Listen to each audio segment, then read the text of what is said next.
When you see sand here, imagine water. If you dive in, you can't reach the bottom. You dive in? Yes, it's called swimming. Greetings all. So in the last video, I raised some concerns, especially after watching Wonka, whether Timothée Chalamet can actually pull off Paul Atreides in Dune 2. So, did he or did he not? Don't try to impress anyone. You're brave, we all know that. Okay, so I watched the movie now, and I think the best way I can describe my experience was to say I was disappointed. I've seen it. I had no feeling of satisfaction the way that I did after Blade Runner 2040. So not to single out Villeneuve and criticize him, as I think he did a great job on that one. But in this one, it just doesn't work for me. Now, Blade Runner was a new story, linked to the previous one, but it was a new story. So I think that gave it an edge. And this is the second part of the first book, and we all know the story. So maybe that's an unfair comparison. But Dune 2 deviates from the book quite significantly in certain areas. And that can be a good thing sometimes because it freshens the story, it can enhance it, give us a new experience. Or it can disappoint and upset people. And I think in this case, that's what's happened.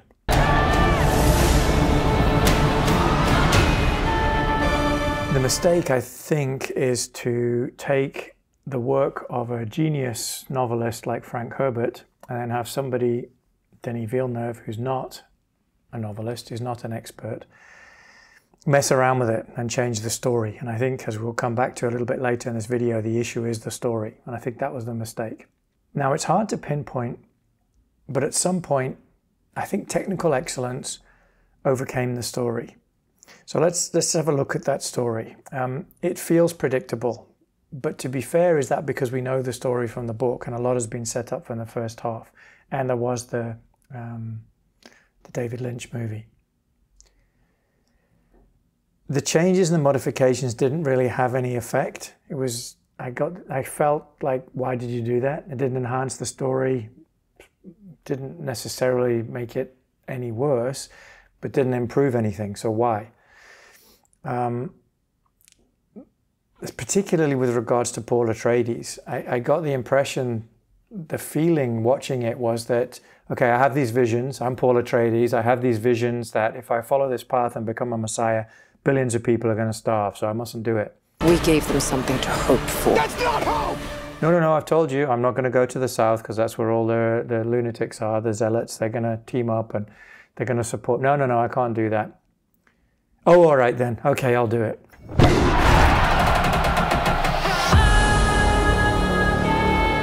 And then off we went. I'll become the Messiah and billions will die. Yeah, whatever.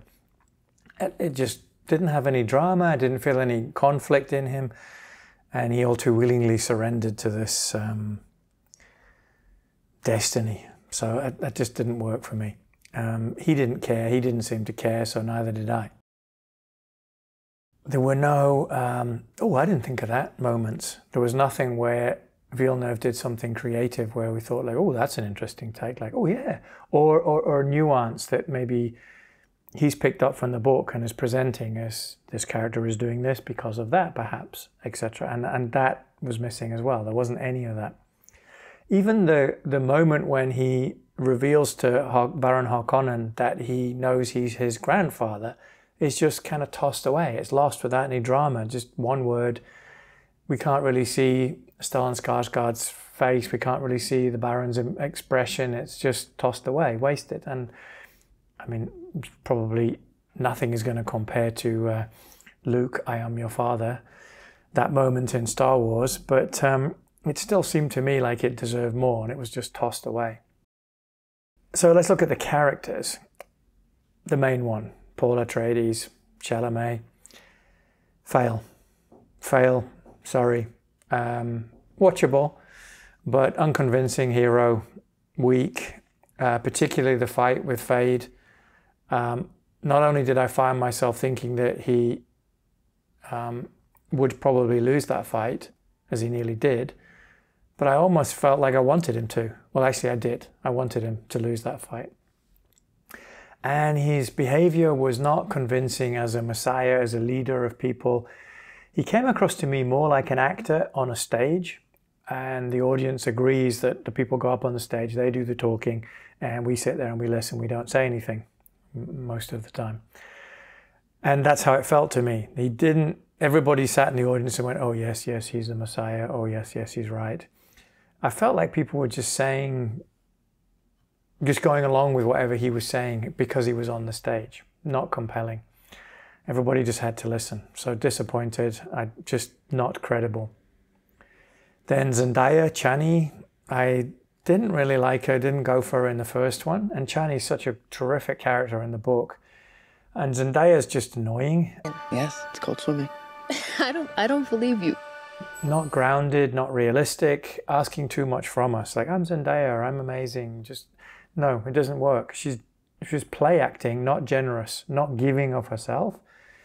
Therefore, she was unengaging, and I don't know what the PC term is. I'm not allowed to say she's not pretty or not attractive, but she's just uncharismatic. I just didn't care about her character. I did feel slightly sorry for her, the way that Atreides just casually throws in that, yeah, he's going to marry the Emperor's daughter.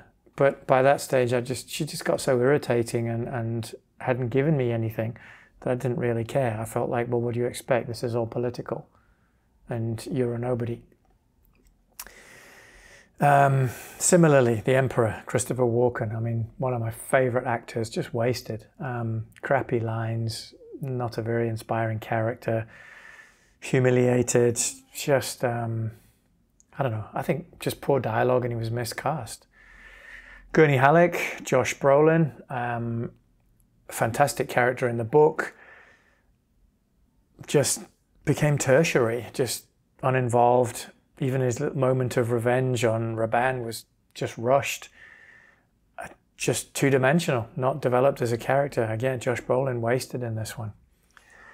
The only character I identified with and thought I wanted to see more of, and I engaged with and I really enjoyed, was Austin Butler's Fade Ruther. Now that's something as well that's poor in the film, when we have the Reverend Mother Helen Moyen refers to Fade Rotha, and less than 10 seconds later, Lady Margot Fenning refers to him as Fade Routher. I always thought it was Routher, and I think that's what they used in the Lynch movie. But that's poor. The two characters from the same order, one working for the other, pronounced the name differently within 10 seconds. Maybe it was one of them was the best take that they had to use and corrected the pronunciation in another one, but I just felt that was weak. But Fade was cool. He was uncompromising. He had charisma. He was even honorable in his way, and noble in the way that he lost, respectful. And that's the only character that I was rooting for. And now I find myself interested in what happens to the son with Lady Margot. So there's something wrong in a movie when you're rooting more for the guy who's supposed to be the bad one, and he's not the anti-hero, he's supposed to be an antagonist. And I dug him, I like him a lot. The rest of it didn't work. The worms as well, like, yeah, okay, but just a little bit, I don't know, just looked a bit silly, looked a bit models, just not, I don't know, just not scary. Didn't really work. And the black and white scenes on the Harkonnen planet, justified by this dark sun, I don't know, it just seemed contrived. Oh, let's try and think of something different. Oh, let's make it black and white. It just didn't work. So I think this was another example, maybe like Barbie and Killers of the Flower Moon. So many recent movies where the technical excellence just outweighed the story and the acting. And we end up with something that's just spectacular. I would say the same thing with Oppenheimer. Just too technical, too elaborate with the multiple timelines, and just failed to tell a good story and engage us with the characters. So I would say, yeah, failure in storytelling. And that Dune continues to be a story that has eluded being made into a movie by even the very best contemporary directors. So it was Willy Wonka in the sand. World of pure Sorry. imagination.